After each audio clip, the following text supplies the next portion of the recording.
महाराष्ट्र में सीएम बनने का सपना देखने वाले उद्धव ठाकरे अब समझ गए हैं कि उनसे क्या गलती हो गई थी। उद्धव ठाकरे अब अपने बेटे आदित्य ठाकरे की सियासी भविष्य को लेकर काफी चिंतित हैं। ऐसे में उद्धव ठाकरे अब कांग्रेस से दूरी बनाने के साथ ही बीजेपी के साथ नजदीकियां बढ़ा रहे हैं। हालांकि उनके खास सलाहकार संजय राउत अभी ये कोशिश कर रहे हैं कि उनकी पार्टी कांग्रेस के साथ ही बने रहे, लेकिन इस बार उद्धव ठाकरे संजय राउत की सुनने वाले नहीं है और उन्होंने अब फैसला कर लिया है कि जो पार्टी के हित में होगा वही वो करेंगे।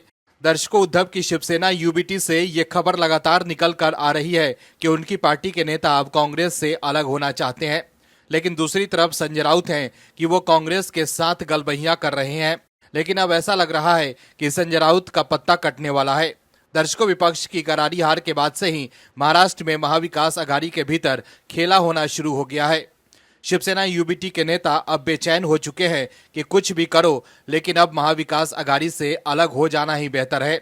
लगातार उद्धव ठाकरे को जमीनी नेता ये समझा रहे हैं कि अब देर न करो और अब कांग्रेस के साथ न रहो और फिर से आक्रामक हिंदुत्व की ओर लौटो, जिसका स्वाभाविक सी बात है कि वो महाविकास अघाड़ी से अलग हो जाएंगे।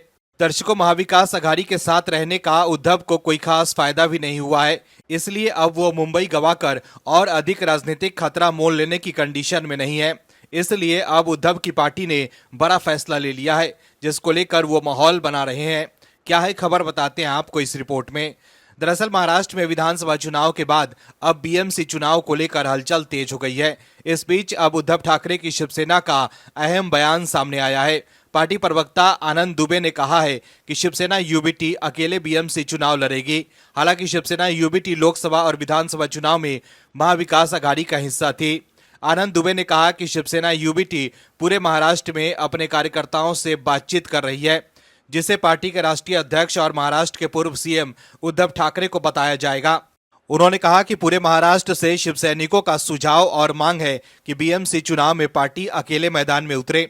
आनंद दुबे ने यह भी कहा कि इसके पीछे दो बड़े कारण हैं। आनंद दुबे ने कहा कि पहला कारण यह है कि अकेले चुनाव लड़ने से हमारे कार्यकर्ताओं में उत्साह बढ़ेगा और दूसरा ये कि हमारे ज्यादा से ज्यादा कार्यकर्ताओं को चुनाव लड़ने का मौका मिलेगा।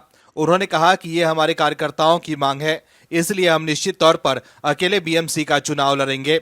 दुबे ने एक बयान में कहा कि महाराष्ट्र भर के शिव सैनिकों की ओर से पार्टी हाईकमान को यह सुझाव आ रहा है कि हमें अकेले चुनाव लड़ना चाहिए। वहीं इससे पहले संजय राउत भी संकेत दे चुके हैं कि शिवसेना अकेले चुनाव लड़ सकती है, क्योंकि पार्टी कार्यकर्ता इसकी मांग कर रहे हैं।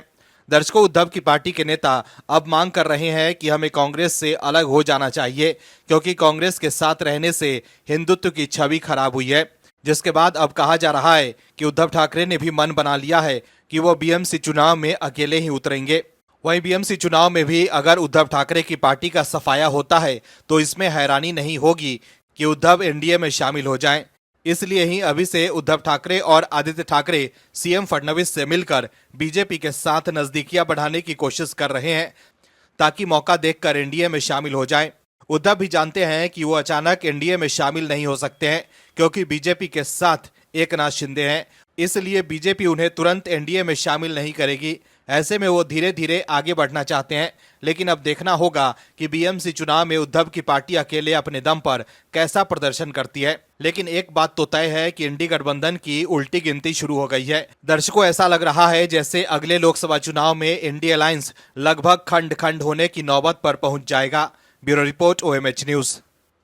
आप दर्शकों से विनम्र निवेदन है कि चैनल को सब्सक्राइब जरूर करें